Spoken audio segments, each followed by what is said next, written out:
Some questions are doors, and once you open them, you can never close them again. After 65, you will start hearing certain questions more often. They will come to family dinners, on quiet phone calls, during casual visits. They will sound innocent, even loving. They will come from the people closest to you, which is exactly why you will feel you must answer. You do not. And today I am going to show you why. There are 3 questions that a wise man never fully answers. Not from strangers, not from friends, and hardest of all, not even from his own children. Not because he has dark secrets, not because he does not trust his family, but because he understands something most men learn only after the damage is done. Some answers change how people treat you forever. There is no taking them back. There is no, forget I said that. I will give you all 3, the real stories of men who answered them, and, most importantly, the exact words to use instead, so you can protect yourself without ever being cold about it. The 3rd question is the most dangerous one, because it does not even sound like a question. It sounds like concern. Before we start, if you are over 65, comment on the state you are watching from. 70 states and provinces and counting, last I looked. This porch keeps growing. Here's question number 1. The first question you should never answer comes in many costumes, but underneath it is always the same question. Who gets what? Sometimes it is direct, a conversation about the will, the house, the land, just so we can plan, Dad. Sometimes it is playful, so which of us gets the truck? Said with a laugh at Thanksgiving. Sometimes it is noble, we just want to make sure your wishes are honored. And sometimes it is a sibling scouting mission. One child gently asking what the other children are getting. Hear me clearly on this. Having a will, keeping it updated, making sure your affairs are in order, that is wisdom, and every man should do it. The document should exist. What should not exist is a live broadcast of its contents while you are alive and well. Let me tell you about Gordon, 73, from Kansas. Farmer his whole life. 3 kids, all grown, all decent people, and I want you to remember that part, decent people. One harvest dinner, feeling warm and open-hearted, Gordon laid it all out. The land split, who would get the house, the equipment, the accounts. He thought he was preventing future fights. He thought transparency was a gift. Here is what happened, slowly, over the next 2 years. His youngest, who was getting the house, started treating it like his house. Little comments about the roof, the fence, what he would change. His daughter, whose share was smaller because Gordon had already paid for her college and her wedding, did the math differently than Gordon did, and a coolness crept into her Sunday calls that never quite left. And his middle son started keeping a private ledger of every gift, every loan, every favor between Gordon and the other 2, auditing his own family like a suspicious accountant. No explosion, no confrontation, just 3 quiet shifts in temperature. Gordon told his brother it was like he had handed each of his kids a pair of glasses, and now none of them could see him, or each other, without looking through the inheritance first. That is what answering this question does. It does not inform your family, it reorganizes it around money, while you are still sitting at the table. And there is a second cost, even darker. Once the contents are known, you lose the freedom to change your mind. Update the will after a broadcast, and the update becomes an event. Someone was cut, someone was favored, someone wants to know what changed and why. Your private decisions now require press releases. So, what does the wise man say instead? Something like this, warm and final, everything's written down, it's with the lawyer, and it's fair. You will never have to untangle a mess. I promise you that. Now pass the potatoes. That answer is a gift. It gives them certainty without giving them the glasses. If they push, and someone might smile and repeat the second sentence, you'll never have to untangle a mess. That's my job and it's done. Nothing more. The will can speak later. It has excellent timing. It only talks when you can no longer be treated differently for what it says. Question number 2 is completely different. This one is not about your future. It is about your past, and it usually arrives disguised as curiosity. The second question you should never fully answer sounds like this.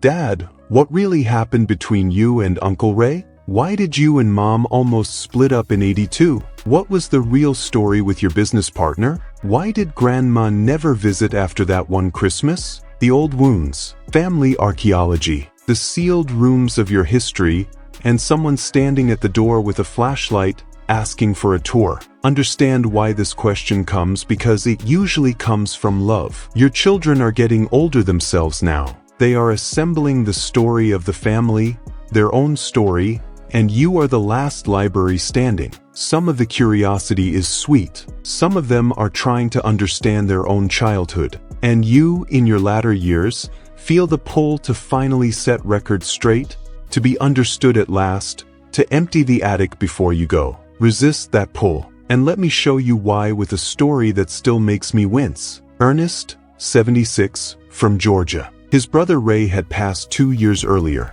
At a family gathering, Ernest's son asked the old question, "Dad, what happened between you and Uncle Ray? You went barely speaking." And Ernest, tired of carrying it, 76 years old and feeling like the truth deserved daylight, told it. All of it. The money Ray borrowed and denied. The lie Ray told their mother. The letter. All of it. Every word true. Now watch what the truth did. Ray's widow was at that gathering. Ray's grown daughter was at that gathering. Within a month, 2 branches of the family had stopped speaking over a war whose soldiers were dead. Ernest's own son later admitted he could not look at his cousins the same way anymore. And here is the cruelest part. Ray was not there to answer. So Ernest's true story became, to Ray's side of the family, a slander of a man who could not defend himself. Ernest won the argument he had been silently holding for 30 years, and lost half his family doing it. Every word is true, and it still burned the house down. Because here is what nobody tells you about old truths. They do not age like documents. They age like ammunition. The people involved change, die, remarry. The context evaporates. The nuance is unrecoverable. What is left is a live shell, and handing it to the next generation does not inform them. It harms them. They inherit sides in a war they never fought. Your honesty becomes their burden, and the peace you would have carried to the end becomes a fire you lit on the way out. So, what do you say when they come asking with the flashlight? You do not lie. A wise man does not lie. You summarize, you own your share, and you close the door with grace. Like this, Ray and I hurt each other, and the details died with him. That's where they belong. Here is what matters for you to know. I loved him, it took us years, and I would manage it differently today. Learn that from it, not the details. Look at what that answer does. It is completely honest. It takes responsibility. It gives them the only part of the story with any nutritional value, the lesson. And it buries the ammunition where no one can inherit it. The details of old wars die with the soldiers. Gentlemen, that is not secrecy. That is a ceasefire you enforce for the sake of people who do not even know they are being protected. And now, question 3. The dangerous one. The one that does not sound like a question at all and takes more from men your age than the first 2 combined. Take a breath, because you have heard this one recently. I would almost guarantee it. Don't you think the house is getting to be too much for you? Don't you think it's time to stop driving at night? Wouldn't it make sense to move closer to us? Don't you think you should slow down a little? Read those again. Notice something? Not one of them is a question. A real question wants information it does not have. These already contain their own answers. They are verdicts, dressed as questions, delivered with a rising tone at the end to make them feel gentle. The technical term does not matter. Here is the plain one.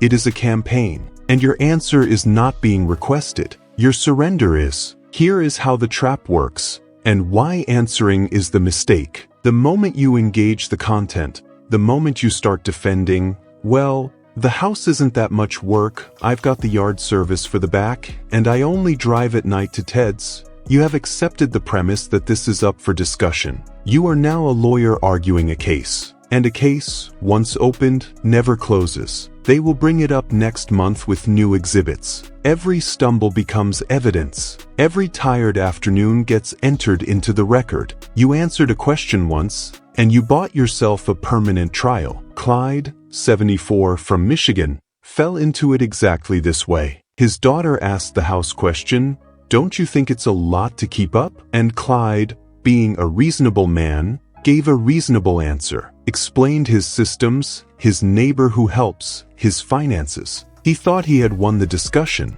What he had done was open the file. For the next year and a half, every visit added a page. He had not cleaned the gutter yet, the stairs, an article about a retirement community, just to look at. His son got recruited. The house question attended every holiday like an uninvited guest, until Clyde, worn down, not convinced, sold a house he loved. He told his barber a year later it was the only decision of his life he had ever let someone else make. And the strangest part? He could not point to the moment he had agreed. There was not one. He had just argued past one reasonable answer at a time. Now, the counter. And it is almost embarrassing how simple it is. You do not answer the content of a verdict question. You answer its existence, warmly, briefly, and with a period at the end. I appreciate the concern. When I think it's time, you'll be the first to know. That is the whole technology. Look at what it does.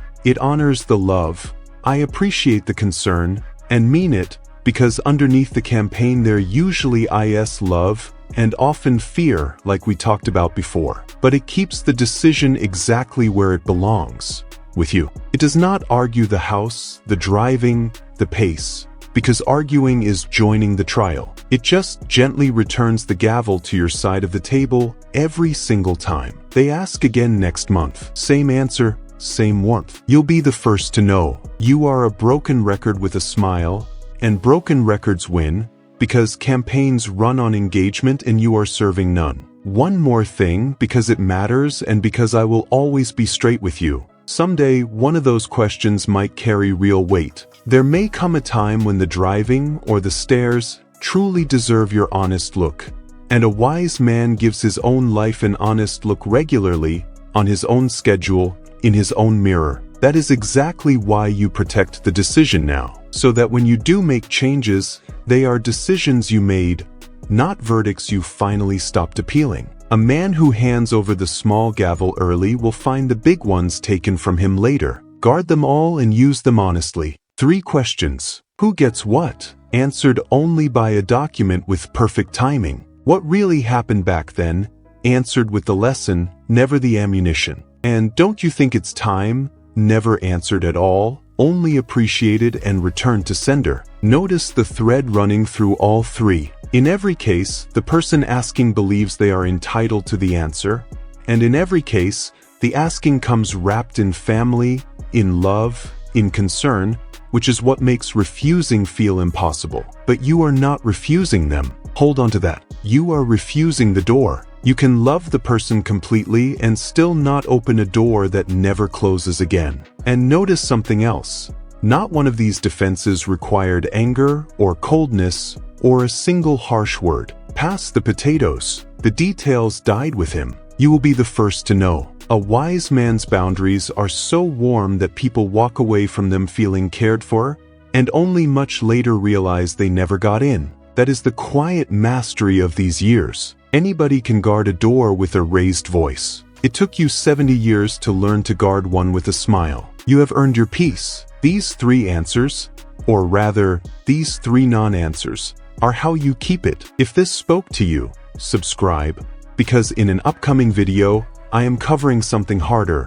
The 5 signs your family has quietly started seeing you as a burden, and exactly what the wisest men do to reverse it. That one will take some courage. Bring it. Take care of yourself. I will see you in the next one.